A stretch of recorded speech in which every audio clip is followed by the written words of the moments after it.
Angélique Argarny-Philopon, élue Miss France 2025 le samedi 14 décembre dernier, est au cœur d'une double exposition médiatique. Miss Martinique 2024, désormais ambassadrice de la beauté française, a rapidement pris ses nouvelles fonctions, enchaînant les apparitions officielles et engagements pour des causes humanitaires. Cependant, la jeune femme doit également affronter une vague de critiques virulentes sur les réseaux sociaux, où des messages insultants et racistes ont proliféré depuis son couronnement sur la scène du Futuroscope à Poitiers. Ce sacre, diffusé en direct sur TF1, marquait le début d'une aventure grandiose, mais aussi d'une épreuve personnelle inattendue. Entre ses premières missions officielles, comme son déplacement à Lyon pour soutenir l'association des Bonnes Fées, et sa participation à un tournage pour la série Scènes de ménage des M6, Angélique est confrontée à une haine en ligne qui a profondément marqué les esprits.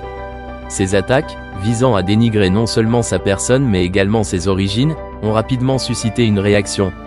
La société Miss France a pris une position ferme en condamnant publiquement ces agissements. Dans un message posté sur Instagram le vendredi 20 décembre, l'organisation a exprimé son soutien total à la nouvelle Miss France et rappelé que de tels comportements étaient intolérables. Les autorités sont également entrées en action, plaçant l'affaire en priorité afin de garantir la sécurité d'Angélique. Une enquête a été ouverte pour identifier les auteurs des messages haineux, et des mesures de protection renforcées ont été mises en place autour de Miss France 2025. De nombreuses personnalités, des anciennes Miss aux figures politiques, ont également pris la parole pour dénoncer ce cyberharcèlement et appeler à la responsabilité sur les réseaux sociaux. Pour Angélique Argarny-Philopon, ces jours tumultueux ne semblent pourtant pas ébranler sa détermination. La jeune femme, bien que bouleversée, continue de porter avec fierté son rôle d'ambassadrice, se concentrant sur les causes qu'elle défend et sur son désir de représenter toutes les Françaises. Ce premier combat, aussi inattendu qu'il soit, illustre déjà la force de caractère et la résilience de celle qui incarne désormais la beauté et les valeurs de la France. En story Instagram, le président de la société Miss France a pris position avec une fermeté exemplaire face à une vague de commentaires injurieux qui ternit le prestigieux concours. Dans un communiqué clair et sans équivoque, il a déclaré « Ces propos sont fermement condamnés. Ces commentaires injurieux n'ont pas leur place dans notre concours, pas plus que dans notre société, et seront tous signalés aux autorités compétentes.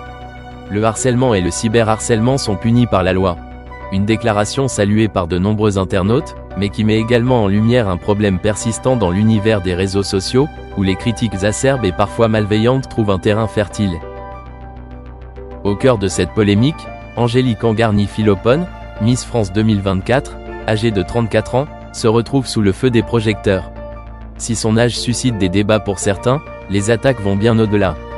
Dans plusieurs interviews, la jeune femme a courageusement affirmé que ses commentaires ne l'atteignaient pas. J'ai appris à me concentrer sur les choses positives, sur mon rôle de Miss France et sur ce que je souhaite accomplir cette année, a-t-elle confié, prouvant ainsi une grande résilience face à l'adversité. Pourtant, les polémiques ne semblent pas s'arrêter là. Ces dernières heures, c'est la première dauphine, Saba Haïb, qui se retrouve au centre d'un tourbillon médiatique. Sa petite sœur est accusée de comportements racistes envers la nouvelle Miss France, ce qui a immédiatement déclenché une vague d'indignation sur les réseaux sociaux. Les commentaires vont bon train, alimentant un climat tendu autour du concours. Face à cette situation, de nombreux fans de Miss France appellent au calme et à la bienveillance, soulignant que de tels agissements n'ont pas leur place dans une compétition qui prône des valeurs comme l'unité, la diversité et le respect. Cette succession de controverses met en lumière les défis auxquels doivent faire face les candidates et les organisateurs dans une ère où les réseaux sociaux amplifient la portée des jugements, souvent sans filtre ni fondement. Alors que Miss France continue d'incarner l'élégance et la diversité culturelle, il est impératif que ces valeurs soient protégées contre les attaques malveillantes. Le président de la société Miss France, en condamnant fermement ces comportements, rappelle à tous que la lutte contre le harcèlement, qu'il soit physique ou virtuel, est une responsabilité collective. Angélique Argarny-Philopon, j'ai pris beaucoup de recul. Alors que la finale de Miss France a sacré une nouvelle reine de beauté, les coulisses de l'élection ont révélé une ambiance bien différente de celle des années précédentes. Cette année, les tensions au sein des candidates ont marqué les esprits. Le PDG de Miss France a confié à Paris Match que, contrairement à l'année précédente où régnait une forte cohésion, cette promotion s'est démarquée par un esprit plus compétitif et individualiste. L'année dernière, il y avait beaucoup d'entraide et de cohésion, et c'est moins le cas cette année. Les candidates sont plus individualistes, elles ont la gagne, a-t-il expliqué. Cette dynamique compétitive a également été ressentie par Angélique Angarny-Philopon, la nouvelle Miss France. Lors d'une interview, elle a fait preuve de lucidité et de maturité en abordant les tensions qui ont pu surgir au cours de l'aventure. On ne peut pas s'entendre avec tout le monde, donc qu'il y ait des tensions, c'est normal. Jai prit beaucoup de recul sur tout ce qui pouvait être négatif, a-t-elle déclaré. Un constat réaliste qui montre qu'elle a su naviguer dans un environnement sous haute pression avec sérénité et réflexion. Invitée sur le plateau de Astérisque Touche pas à mon poste, Angélique a livré des détails supplémentaires sur cette expérience intense. Elle a avoué avoir eu besoin de moments de solitude pour se recentrer et gérer le stress. Il y a des moments où j'avais besoin d'être seule, de prendre quelques minutes pour moi, a-t-elle confié. Une cohabitation avec une trentaine de personnes inconnues, combinée à l'enjeu colossal du concours, peut parfois générer des tensions difficiles à surmonter. Ces confidences mettent en lumière les défis humains et émotionnels auxquels sont confrontées les participantes de Miss France.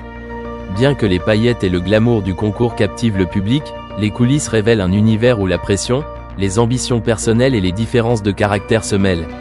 Malgré tout, Angélique Angarny-Philopon a su faire preuve d'une remarquable résilience, témoignant de son aptitude à rester centrée sur ses objectifs tout en gérant les inévitables moments de tension.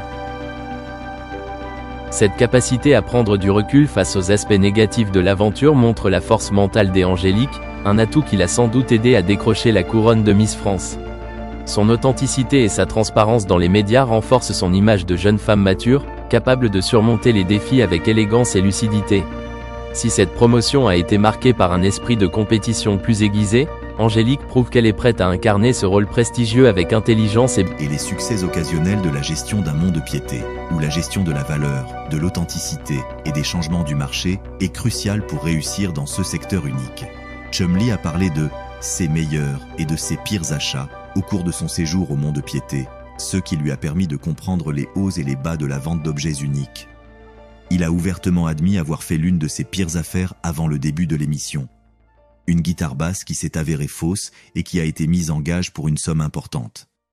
L'objet n'a jamais été récupéré, ce qui a entraîné une perte de 155 000 $. Malgré ce revers, Chumlee a reconnu qu'il avait appris de ses expériences et qu'il avait depuis pris de meilleures décisions. Chumlee a-t-il vraiment appris de ses expériences ou ont-elles conduit à son emprisonnement? C'est ce que nous allons découvrir. Défis récents et réflexions. D'autre part, Chumlee s'est vanté d'avoir acquis une nouvelle chaise, créée par un artiste qui avait été présenté dans l'un de ses épisodes.